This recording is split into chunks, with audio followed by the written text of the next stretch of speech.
Hello বন্ধুরা, তোমরা সবাই কেমন আছো? আশা করি সবাই ভালো আছো। আগের দিন আমরা কোথায় ক্লাস শেষ করেছিলাম?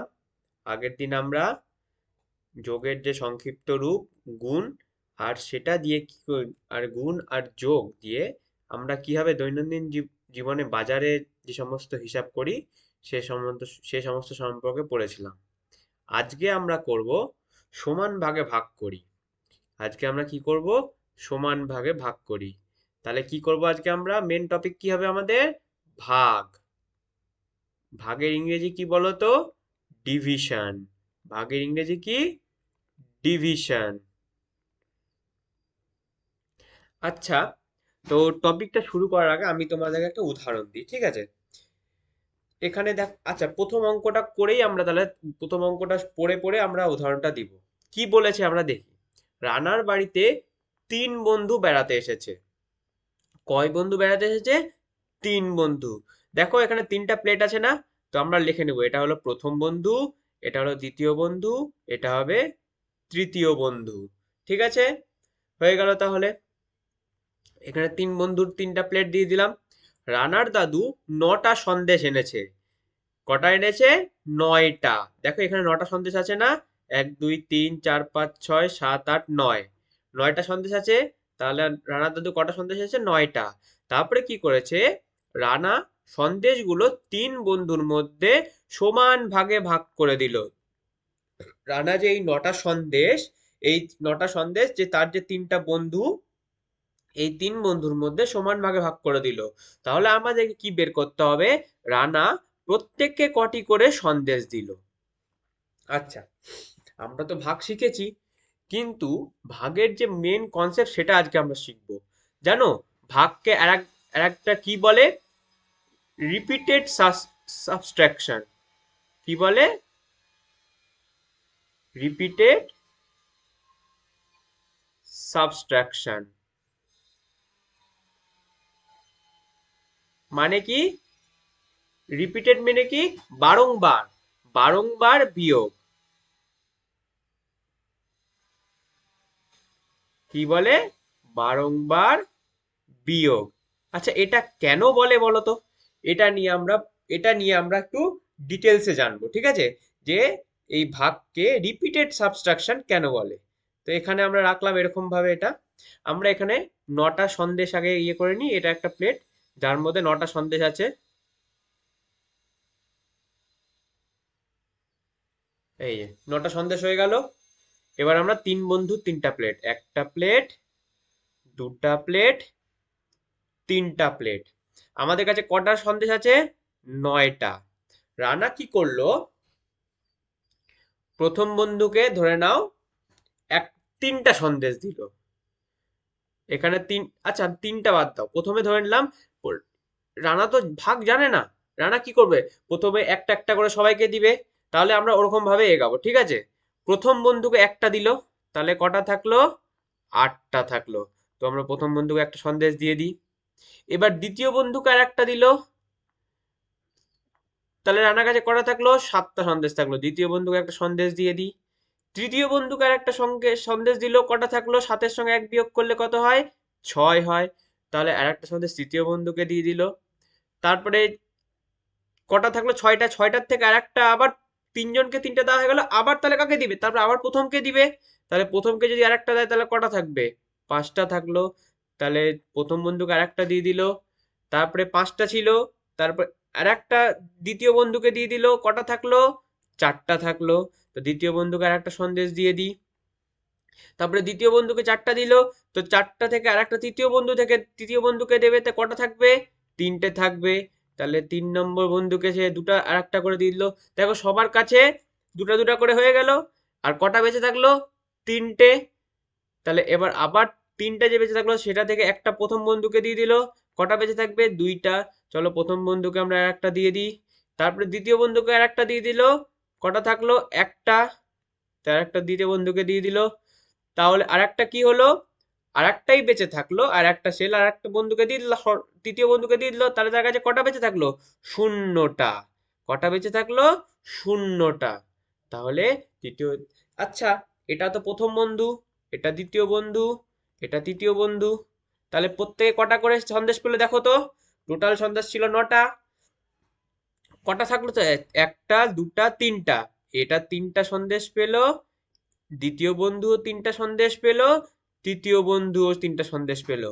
আচ্ছা, এই এই প্রসেসটা যে আমি কেন বলেছিলাম তার রিপিটেড সাবট্রাকশন মানে বারংবার বিয়োগ। দেখো তো, এটা আমাকে প্রত্যেকবার একটা একটা করে বিয়োগ করতে হলো না, প্রত্যেককে একটা সমান সংখ্যক সন্দেশ দেওয়ার জন্য। তো আমরা কি একটা, এটা তো ছোট সংখ্যা বলে আমরা করে নিলাম তাড়াতাড়ি, একটা বড় সংখ্যা দিলে কি আমরা প্রত্যেকটা এরকম করে করে বিয়োগ করব? তা তো আমাদের অনেক সময় লেগে যাবে।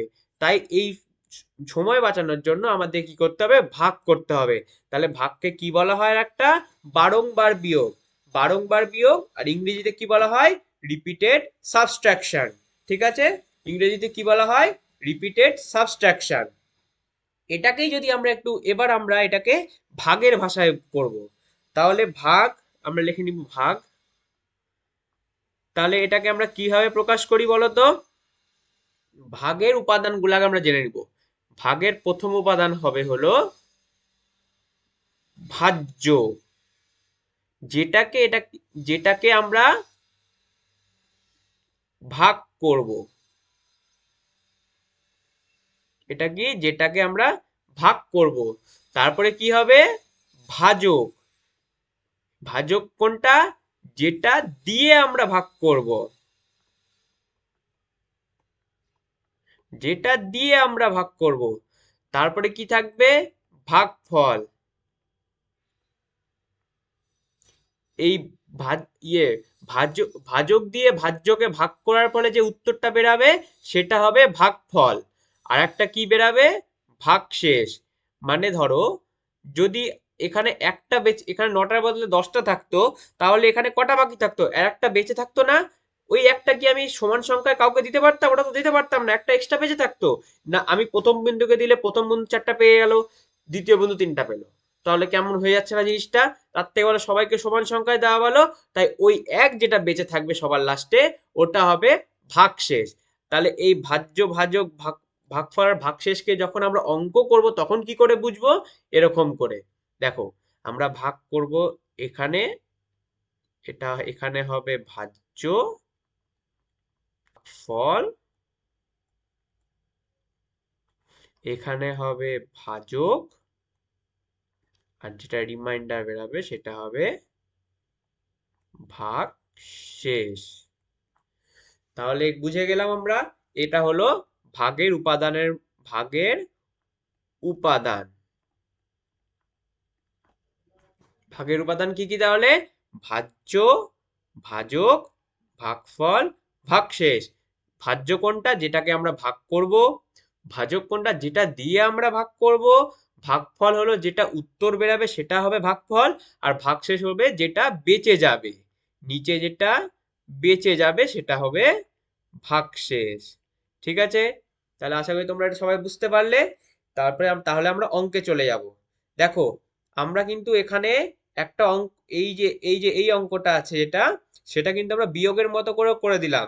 যে বিয়োগে করলে কি হবে? বিয়োগে করলে প্রত্যেকে কত সন্দেশ পাচ্ছে? 3টা। তাহলে আমরা উত্তর লিখতে পারি 3টা। ঠিক আছে, এখানে আমরা উত্তর লিখে দিতে পারি 3টি করে সন্দেশ পেলো। এবার আমরা এটাকে ভাগের ভাষায় করব। ঠিক আছে, এখানে দেখো ভাগ চিহ্ন দিয়ে দিয়েছে। ভাগ চিহ্ন কোনটা? তাহলে এইটাকে ভাগ চিহ্ন বলা হয়। ভাগ চিহ্ন কোনটা? এটাকে ভাগ চিহ্ন বলা হয়। ঠিক আছে, তাহলে এখানে বসবে হলো ভাজ্য। মানে সবার প্রথমে কি হবে? ভাজ্য। যেটা, যেটাকে, যেটা সবার মধ্যে ভাগ হবে। কোনটা ভাগ হচ্ছে এখানে? 9টা ভাগ হচ্ছে না, এখানে 9টা সন্দেশ সবার মধ্যে ভাগ হচ্ছে না। তো এখানে 9 বসবে, 9টা হলো ভাজ্য। আর এখানে কি বসবে? ভাজক। কয়জনের মধ্যে ভাগ হচ্ছে? 3 বন্ধুর মধ্যে ভাগ হচ্ছে। 3 বন্ধুর মধ্যে ভাগ হবে, তাহলে এখানে এটা কি হবে? ভাজক। আমরা নামটা পড়েছি তো, 3 তিরিককে 9। তো এখানে তোমরা তো জানো, ক্লাস 2তে তো শিখেছো কিভাবে করতে হয়। তো 9কে 3 দিয়ে ভাগ করলে কত হয়? 3। এটাকে যদি আমরা একটু আরো একটু অঙ্কের ভাষায় করি, তাহলে এখানে দেখো, ওই উপরে আমরা দেখলাম না এই যে ভাজ্য ভাজক কিভাবে লিখতে হয়? এই দেখো, এটা হলো 3 তিরিককে কত হয়? 9। তো এখানে হয়ে গেল, বিয়োগ করলে কত হয়? শূন্য। তাহলে এখানে ভাজ্য কোনটা? ভাজ্য হবে 9, ভাগফল হবে 3, ভাজক হবে 3, ভাগশেষ হবে 0। হয়ে গেল, বুঝতে পারলা তোমরা সবাই? তাহলে এখানে আমরা তাহলে কটা করে সন্দেশ পেল? 3টা করে। একটা, দুটা, তিনটা, একটা, দুটা, তিনটা। এই প্রত্যেকটা অঙ্ক করে না আমরা এদের মধ্যে একটা সম্পর্ক আছে, সেই সম্পর্কটাকেও আমরা জেনে নিব, ঠিক আছে? তো চলো তাহলে আমরা পরের অঙ্কে চলে যাই, ঠিক আছে? আশা করি এই অঙ্কটা তোমরা সবাই বুঝতে পারলে। ভাগের বিভিন্ন উপাদান, ভাগ কিভাবে করতে হয়, কোন সময় কি বসে, কিভাবে করতে হয়, আর ভাগকে আর একটা কি বলে সেটাও আমরা জেনে নিলাম। ভাগকে আর একটা কি বলে এটা মনে রাখবে, ঠিক আছে? রিপিটেড সাবট্রাকশন, মানে বারংবার বিয়োগ। এটাকে যদি আর একটু ভালো ভাষায় কি বলে সেটা যদি আমরা একটু জেনে যাই, একটু দাঁড়াও তোমরা, আমি দেখে নিই জিনিসটাকে, রিপিটেড সাবট্রাকশনটাকে কি বলে ভালো করে, একটু ভালো ভাষায়, ভালো বাংলা ভাষায়। আহ, তাহলে তোমাদেরও সুবিধা হবে মনে রাখতে।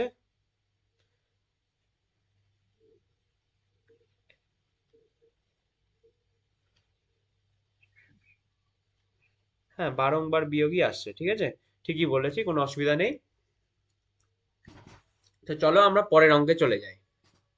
পরের অঙ্কটা আমরা পড়ে নিব। দেখো কত সুন্দর আমাদের বইতে কত সুন্দর ছবি দিয়ে অঙ্কগুলো করা আছে না, যাতে আমরা ভালো মতো বুঝতে পারি। চলো তাহলে আমরা পরের অঙ্কটা করে নিই। পরের অঙ্কটা কি বলেছে পড়বো প্রথমে, ঠিক আছে? আসাদ দাদা হনুমানদের কলা খাওয়ান। এটা হলো আসাদ দাদা। এই আসাদ দাদা কি করছে? এই হনুমানদেরকে কলা খাওয়াচ্ছে। চারটে হনুমানকে 16টা কলা সমান ভাগে ভাগ করে দিলেন। প্রত্যেক হনুমান কটি করে পেল? আচ্ছা, এখানে দেখো বলে দিয়েছে ভাগ করে দিলেন। এখানে আমরা কিন্তু ওই আবার ওই পুরাতনের মতো বিয়োগ করব না, কারণ 16টা কলাকে এক একটা করে বিয়োগ করে আমরা ভাগ করতে যাবো তো আমাদের অনেক সময় লেগে যাবে। তাহলে আমরা কি দেবো? ভাগ করব এখানে। কারণ কারণ এখানে তো বলে দিচ্ছে সমানভাবে ভাগ করে দিল, এবং প্রত্যেক হনুমান কটা করে কলা পেল। প্রত্যেক হনুমান মানে একটা হনুমান, একটা হনুমান কটা করে কলা পাবে সেটা আমরা কিভাবে পাবো? আচ্ছা দেখো, আমরা আগে যদি কথায় লিখি অঙ্কটাকে, তাহলে লেখার তো জায়গায় নেই। ক- তোমার এখানে 4টে হনুমানকে 16টা করে কলা। তাহলে আমরা দেখি এখানে লেখা, ছোট করে লেখার চেষ্টা করি। 4টে হনুমানকে কলা দেওয়া হলো 16টা। এখানে তোমরা পুরোটা লিখবে, ঠিক আছে? 4টে হনুমানকে কলা দেওয়া হলো 16টা। একটি হনুমানকে কটা দেওয়া হবে? 16 ভাগ 4। কেন করা হলো? তাহলে আমরা এটাকে এখানে দেখো, আমরা যদি প্রত্যেক হনুমানকে বের করতে যাই, তাহলে তো আমাদেরকে একটা একটা করে বিয়োগ করতে হবে আবার, তাহলে তো আমাদের অনেক সময় লেগে যাবে। তাই আমরা এটাকে ভাগ করব। আচ্ছা, এখানে যে আমাদের বক্সটা করেছে এই বক্সটাকে আমরা করব, ঠিক আছে? তাহলে এখানে ভাজ্য কোনটা? যেটা, যেটাকে আমরা ভাগ করব, আমরা কি ভাগ করব? আমরা কলা ভাগ করব। তাহলে কলার সংখ্যাটা হবে তোমার কি? ভাজ্য। তাহলে কটা কলা আছে? 16টা কলা, ঠিক আছে? তাহলে 16টা এখানে বসে যাবে। তারপরে আমরা এটা কি করবো? ভাগ করব, তাই ভাগ চিহ্ন কি শিখলাম আমরা? এটাকে বলে ভাগ চিহ্ন। আর কজনের মধ্যে কাকে দিয়ে ভাগ করব? কার মধ্যে ভাগ করব বা কাকে কাকে ভাগ করব? কাকে দিয়ে ভাগ করব? 4টে হনুমানের মধ্যে ভাগ করব না আমরা? তাহলে এখানে কি বসবে? 4। এখানে কি বসবে? 4। এবার এখানে বসবে সমান সমান। এবার আমরা উত্তর বের করব। তাহলে আমরা বের করে নিই উত্তর, কিভাবে বের করি চলো পাশে, এখানে মিটিয়ে দিই এটা। তাহলে সবার প্রথমে কি লিখতে হবে? প্রথমে আমাদের লিখতে হবে যে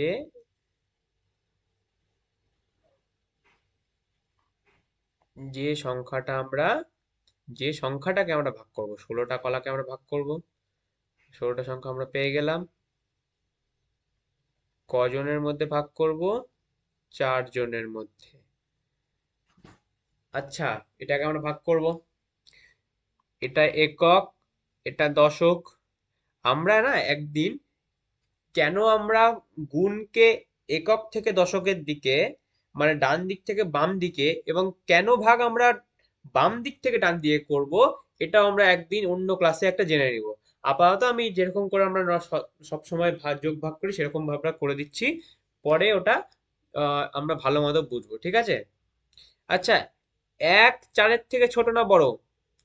1 4-এর থেকে ছোট। তাহলে এককে নিলে চলবে কি, ভাগ যাবে কি, ভাগ যাবে না, কারণ 4 4 হয়, মানে চারের ঘরের নামটা শুরুই হচ্ছে 4 থেকে, ঠিক আছে। তাহলে কি হবে, এই একটাকে নেওয়া যাবে না, তাহলে আমাকে কি দুটো সংখ্যা নিতে হবে। এবার দুটো সংখ্যা যখন নিব, 4 4 4 2 8, 3 4 12, 4 4 16, চারটা চারে কত হয়, 4কে 4 দিয়ে গুণ করলে 16 হচ্ছে। তাহলে 4 4 4 4 যখন 16 হয়, তাহলে দেখো এখানে 16 আছে, তাহলে আমরা এখানে 4 লিখবো, ভাগফল আমাদের কি হবে 4। আর কত বেড়া 4 4 গুণ গুণ করলে কত হয় 16, বিয়োগ করলে কত হবে, 16 থেকে 16 বিয়োগ করলে কত হবে, শূন্য। তাহলে ভাগশেষ কি থাকবে, শূন্য। মানে কোন সব হনুমানগুলোকে কলা দেওয়ার পরে কি আমাদের কাছে কোনো কলা বেঁচে থাকবে, কোনো কলা বেঁচে থাকবে না। আর প্রত্যেকটা হনুমান কটা করে কলা পাচ্ছে, 4টা করে কলা পাচ্ছে। তাহলে এখানে উত্তর কি হবে, 4। তাহলে আসার দাদা যে 4টে হনুমানকে 16টা করে কলা ভাগ করে দিল, প্রত্যেক হনুমান 4টে করে কলা পেল, হয়ে গেল আমাদের উত্তর। তারপরের অঙ্কে আমরা চলে যাই। এবার কি বলেছে, 3 নম্বর অঙ্ক, ঠিক আছে। 3 নম্বর অঙ্ক কি বলেছে আমরা দেখে নিই। 3 নম্বর অঙ্কটা আমরা করব, আর 3 নম্বর অঙ্কটা করব, আর না, না 3 নম্বর অঙ্কটা তোমাদের হোমওয়ার্ক থাকবে। 4 নম্বর অঙ্কটা ছবি দেওয়া আছে, যেহেতু 4 নম্বর অঙ্কটা আমরা করব, ঠিক আছে। দেখো কি বলেছে, রিমলি বইয়ের তাকে 21টা বই রাখবে। এই যে এটা একটা বইয়ের তাক, দেখতে পাচ্ছ তোমরা, এই বইয়ের তাকে কটা বই রাখবে, 21টা বই। কটা খোপ আছে, 3টে খোপ আছে, একটা, দুটা, 3টা খোপ। প্রতিটি খোপে সমান বই রাখতে হবে। মানে এই খোপে যদি 5টা বই থাকে, তাহলে এই খোপেও 5টা বই থাকবে, এই খোপেও 5টা বই থাকবে। মানে তুমি যতগুলা করেই বই রাখো, কিন্তু প্রত্যেকটা খোপে যাতে সমান সংখ্যাই বই থাকে। উল্টাপাল্টা সংখ্যা, মানে এখানে 4টা, এখানে 5টা, এখানে 6টা বা এখানে 7টা, ওরকম থাকলে হবে না। প্রত্যেকটা খোপে সমান সংখ্যায় বই থাকতে হবে। তাহলে রিমি কি জিজ্ঞাসা করেছে, প্রতিটি খাপে কটা করে বই বই রাখলো, এটা জিজ্ঞাসা করেছে। তাহলে 3টি খোপে যদি 21টি বই রাখে, তাহলে একটি খোপে কটা বই থাকবে, আমাদের কি করতে হবে, ভাগ করতে হবে। বা বিয়োগও করতে পারি, যে এখানে একটা বই রাখলাম, এখানে একটা বই রাখলাম, এখানে একটা বই রাখলাম, এখানে একটা বই রাখলাম, এখানে তোমার 21কে 3 দিয়ে বিয়োগ করলাম, তারপরে আবার 21কে 3 দিয়ে বিয়োগ করলাম, তাহলে কত হবে, 19 হবে, সরি 19 হবে বলছি, তোমার 18 হবে। এবার 18কে আবার তোমার 3 দিয়ে বিয়োগ করলাম, 15 হবে। 15কে আবার 3 দিয়ে বিয়োগ করলাম, 12 হবে। এরকম করে করে আমাদের অনেক সময় লেগে যাবে, তাই আমরা ওটা করব না। আমরা সরাসরি কি করব, ভাগ করব। কারণ আমরা নামটা জানি, আর ভাগের ক্ষেত্রে কি দরকার, ভাগের যে উপাদানগুলো সেটা জানা দরকার, আর নামটা আমাদেরকে জানলেই ভাগ হয়ে যাবে, কত সহজ হয়ে যাবে প্রসেসটা আমাদের কাছে। তাহলে আমরা সরাসরি ভাগ করব। তাহলে এখানে আমাদেরকে মনে রাখতে হবে কোনটা ভাজ্য কোনটা ভাজক। সবার আগে তো আমাদের এটাই জানা দরকার, কারণ ভাগফল তো আমরা বের করব, আর ভাগফল যখন বেরাবে তখন আমাদের ভাগশেষ বেরাবে। তাহলে সবার আগে আমাদের কি চিনতে হবে, যে কোনটা ভাজ্য আর কোনটা ভাজক। আচ্ছা, আমরা ভাজ্য কি পড়েছিলাম, যেটাকে আমরা ভাগ করব। এখানে আমরা কি ভাগ করব, প্রত্যেকটা বইকে ভাগ করব না, প্রত্যেকটা বইকে আলাদা আলাদা খাপে রাখবো, খোপে রাখবো। তাহলে প্রত্যেকটা বইকে আমরা ভাগ করব, তাহলে বইয়ের সংখ্যাটা কি হবে, ভাজ্য হবে, কারণ এটাকেই আমরা ভাগ করব প্রত্যেকটার মধ্যে। এখানে 21, তারপরে এখানে কি হবে, ভাগ চিহ্ন। তারপরে এবার এবার ভাজক, এবার ভাজ্য ভাগ ভাজক হবে। ভাজক কি, জটার মধ্যে আমরা ভাগ করব, বা যে কটার মধ্যে আমরা ভাগ করব, বা যাকে দিয়ে আমরা ভাগ করব। আমরা কি দিয়ে ভাগ করছি, খোপ অনুযায়ী ভাগ করছি না, 3টা খোপ আছে, তাহলে এখানে 3 বসাবো, এখানে সমান সমান। আচ্ছা, 21কে 3 দিয়ে ভাগ আচ্ছা 3 বলো, 3 এর সঙ্গে কত গুণ করলে 21 হয়, এইটাই চলে আসছে না, গুণের ঠিক উল্টাটা। যে 3কে যদি 7 দিয়ে গুণ করি তাহলে 21 হয়, তাহলে 21কে 3 দিয়ে ভাগ করলে কত হবে, 7 হবে। এটাও আর একটা কনসেপ্ট, তোমরা নামতা থেকে নামতা মনে রাখলেই সবকিছু খুব তাড়াতাড়ি জানতে, মনে রাখতে মানে তাড়াতাড়ি তোমরা মনে রাখতে পারবে। তোমাদেরকে বেশি সময় কাটাতেও হবে না নামতা মনে রাখলে। তাহলে তোমরা নামতাটা কিন্তু অবশ্যই পড়বে, আর চেষ্টা করবে নামতাটাকে একটু মুখস্থ করার, তাহলে কি হবে, তোমাদের প্রত্যেকটা জিনিস সহজ হবে, ঠিক আছে। তাহলে হয়ে গেল আমাদের এটা, এখানে কত হবে তাহলে, 7 হবে। হয়ে গেল এটা আমাদের কাছে। তাহলে পরের অঙ্ক আমরা চলে যাব। তাহলে এখানে আমরা আশা করি তোমরা সবাই ভাগটা বুঝতে পারলে। ভাগের উপাদানগুলো আমরা একবার পড়ে নিব। ভাগকে কি বলে, ভাগকে বলা হয় রিপিটেড সাবট্রাকশন মানে বারবার বিয়োগ। কেন রিপিটেড সাবট্রাকশন বলা হয় এখানে আমরা পড়ে নিয়েছি। এই যেখানে একটা দিল এখানে এক বিয়োগ করলো, আবার এখানে এক বিয়োগ করলো। বা এটাকে আমরা এভাবেও করতে পারতাম, ধরো এখানে তিনটা দিলাম, এখানে একটা দিলাম, এখানে একটা দিলাম, এখানে একটা দিলাম, দিয়ে তিনটা বিয়োগ করলাম। এটাও আমরা দেখে নিব নাকি? না, এটা আমরা যখন ওই মেন কনসেপ্টটা বুঝাবো তখনই ওটা করে নেবো, তাহলে প্রত্যেকটা কনসেপ্ট আমাদের কাছে ক্লিয়ার হয়ে যাবে। ঠিক আছে, এখানে দেখো, এখানে এত যে বারবার বিয়োগ করতে হলো আমাদেরকে, সেটা আর করতে হবে না, শুধুমাত্র নামটা মনে রাখলেই। আর এখানে আমরা কয়েকটা অঙ্ক করে নিলাম। তার ভাগকে বলা হয় রিপিটেড সাবট্রাকশন, কারণ এরকম ভাবে করতে হচ্ছে। যদি যদি ভাগ ভাগ যদি মনে না রাখি, তাহলে আমাদেরকে এত বড় প্রসেস করতে হচ্ছে। আর একটা কি, ভাগ কি কি দিয়ে তৈরি হয়? ভাজ্য, ভাজক, ভাগফল আর ভাগশেষ। ভাজ্য কোনটা? যেটাকে ভাগ করব। ভাজক কোনটা? যেটা দিয়ে ভাগ করব। ভাজক ভাজক ভাজক দিয়ে ভাজক দিয়ে ভাজ্যকে ভাগ করার পরে যেটা উত্তর আসবে সেটা হবে ভাগফল, আর যেটা অবশিষ্ট বাঁচবে সেটা হবে ভাগশেষ। তাহলে এটা আমাদের হয়ে গেল। আশা করি তোমরা সবাই বুঝতে পারলে। আজকের ক্লাস এই পর্যন্তই। আশা করি তোমরা সবাই বুঝতে পারলে। আজকের ক্লাস এই পর্যন্তই। আবার দেখা হবে তোমাদের সাথে পরের ক্লাসে। টাটা।